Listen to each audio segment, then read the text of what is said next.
এরপরে প্রশ্ন হলো, সিগারেট খেলে 40 দিন নামাজ রোজা কবুল হয় না, এটা কি হাদিস দ্বারা প্রমাণিত?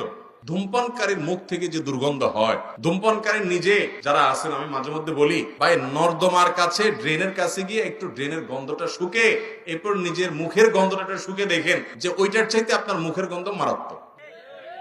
আমি একবার ঢাকার এক হাসপাতালে মসজিদের পাশে সালাত আদায় করতে দাঁড়াইছি, আমার পাশে একজন দাঁড়াইছে, তার শরীর থেকে যেই গন্ধ, আমি চিন্তা করলাম এই লোকটাকে কিছু একটা বলা দরকার, কিন্তু বললে মাইদ্যেরও খাওয়ার ভয় আছে।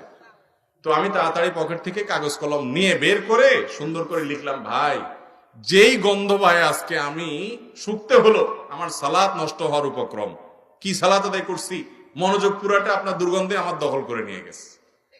তো আল্লাহর রাস্তে আল্লাহকে ভয় করেন, এটা আর করেন না। এটা লিখে কাগজটা আমি সাইডে রেখে, সেই সালাতের মধ্যে আছে এই অবস্থা আমি তার সামনে রেখে আইজে দৌড় কাইলে দৌড়।